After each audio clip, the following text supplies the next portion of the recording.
जय साथियों, नमस्कार। और आज आज के वीडियो में मैं बात करने वाला हूँ 8वां पे कमीशन।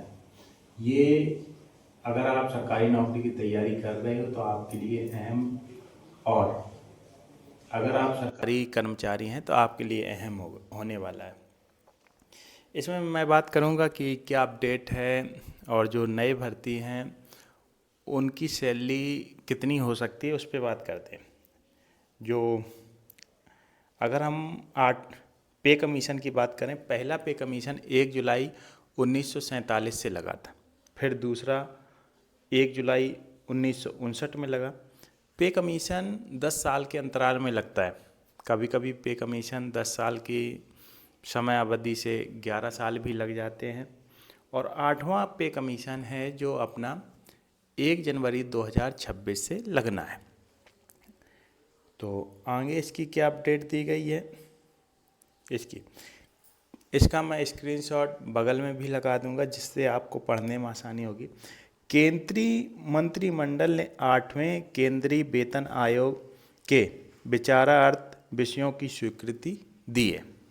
इसमें क्या दी गई है? प्रधानमंत्री श्री नरेंद्र मोदी की अध्यक्षता में केंद्रीय मंत्रिमंडल ने आज 8वें वेतन आयोग के विचारार्थ विषयों की स्वीकृति दे दी है। 8वें केंद्रीय वेतन आयोग अस्थायी निकाय होगा। आयोग में एक अध्यक्ष, एक सदस्य और एक सदस्य सचिव शामिल होंगे। वे अपने गठन की तिथि में 8 महीने के भीतर अपनी अनुशंसा देंगे। यदि आवश्यक हो तो आयोग अनुशंसाओं को अंतिम रूप दिए जाने पर किसी भी मामले में अंतिम रिपोर्ट भेजने पर विचार कर सकते हैं। आयोग अपनी अनुशंसाएं देते समय निम्नलिखित बातों का ध्यान रखेंगे। तो जो 8वें पे कमीशन की है उसमें समिति बन गई है, और इसमें क्या आगे पृष्ठभूमि मैं स्क्रीनशॉट भी बगल में लगा दूंगा।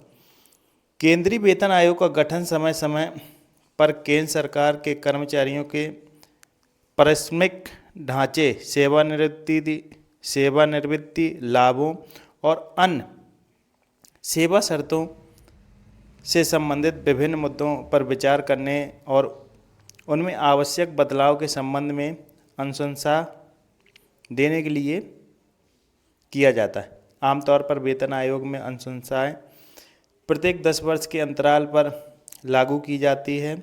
इस प्रकृति के अनुसार 8वें वेतन आयोग की सिफारिश को सामान्यतः 1/1/2026 से लागू करने की अपेक्षा की गई है। सरकार ने जनवरी 2025 में 8वें वेतन आयोग के गठन की घोषणा की थी, ताकि केंद्र सरकार के कर्मचारियों के वेतन। तो काफ़ी सारे बच्चे ये भी कहेंगे कि सर जो 8वां पे कमीशन है ये केंद्र में लगेगा, राज्य में नहीं। तो मैं आपको बता दूं कि कोई भी जैसे डीए होता है, पहले केंद्र में लगता है फिर राज्य में लगता है। तो सबसे बड़ी बात यही है कि समिति बन गई है। और आगे क्या है, आगे भी मैं पढ़ के सुनाता हूँ। कैबिनेट फैसला 18 महीने में सरकार को सौंपनी होगी सिफारिश। अब 18 महीने तो मान लीजिए, मुझे लगता है 2000, इसमें लिखा है 2027 के अंत तक हो सकता है लागू। वेतन आयोग की सिफारिश हर 10 वर्ष के अंतराल पर लागू की जाती है। संदर्भ शर्तों तय होने से साफ है कि आयोग तय 18 महीने में सिफारिशें देता है तो अप्रैल 2027 तक रिपोर्ट आएगी। उसके बाद 2 से 4 महीने सिफारिशें को लागू होने भी लग सकता है। ऐसे में वर्ष 2027 में सिफारिशें लागू हो सकती हैं। जो 8वां पे कमीशन है 1 जनवरी 2026 से लागू होने को है। संभवतः ऐसी बताई जा रही है जिसमें कि 2027 में लागू होगा। 50 लाख कर्मचारी, 69 लाख पेंशनधारकों को लाभ मिलेगा। 8वें पे कमीशन आयोग के गठन को मंजूरी पूर्व जस्टिस रंजना देसाई करेंगी अध्यक्षता। अभी इसके फिटमैन फैक्टर की बात नहीं आई है, समिति का गठन हो गया है। तो ऐसा मैंने आपको पहले भी बताया था, कोई भी वेतन आयोग होता है उसकी समिति बनती है, फिर उस पर विचार किया जाता है और सरकार चाहे तो कुछ भी कर सकती है, लेकिन 18 महीने के समय दिया जाता है। इन बिंदुओं पर जोर होगा। कौन कौन बिंदुओं पे जोर होगा? देश की आर्थिक स्थिति और राजकोषीय अनुशासन की जरूरत को ध्यान में रखना होगा। सार्वजनिक उपकरणों और निजी क्षेत्र के कर्मचारियों को मिलने वाले वेतन भत्ते और सेवा शर्तों की तुलना, गैर योगदान आधारित पेंशन योजनाओं की लागत पर विचार, राज्य सरकारों की वित्तीय स्थिति पर सिफारिशों के संबंधित प्रभाव। तो ये जो पॉइंट हैं, दिल्ली में सोमवार को केंद्रीय मंत्री अश्विनी वैष्णव ने कैबिनेट फैसले की दी जानकारी। और आगे क्या है?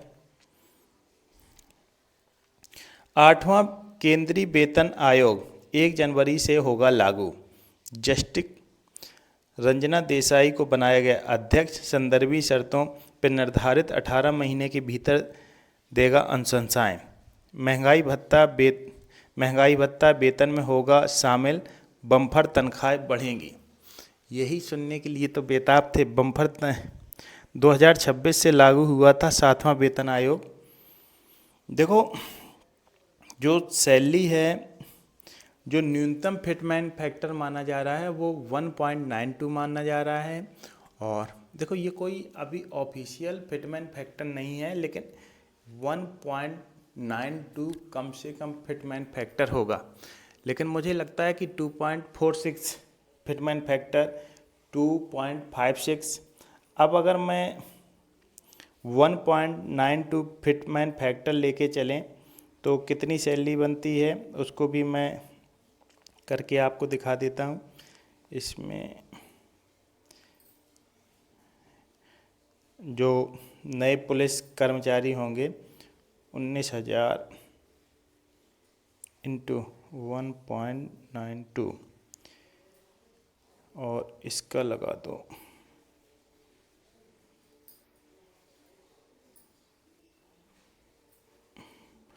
19,000 गुणित 1.92 36,480 गुणा 70। कहने का मतलब ये है कि 27 तक आपको 28-29 हज़ार सैलरी मिलेगी। अभी सिर्फ समिति का गठन हुआ है और समिति का गठन हो गया है तो 8वें पे कमीशन की बहस चलने लगेगी और जल्दी अब फिटमैन फैक्टर का जैसे हिसाब किताब आएगा, ऐसे मान के चलिए कि अगर मैं लो क्लास की बात करूं, ग्रुप डी की सैलरी की बात 18,000 लो क्लास की है और इस पे 1.92 तो 34,500। लेकिन मुझे लगता है कि फिटमैन फैक्टर ज़्यादा हो सकता है। अगर 2.46 होता है तो 44,000 के समथिंग सैलरी हो सकती है। ये संभावित आंकड़े हैं। अभी फिटमैन फैक्टर पे कोई अपडेट नहीं आई है। समिति का गठन हो चुका है, रंजना देसाई इसकी अध्यक्ष हैं और जैसे ही फिटमैन फैक्टर की अपडेट आती है मैं आपके साथ जुड़ूंगा। सभी को जय हिंद, जय भारत।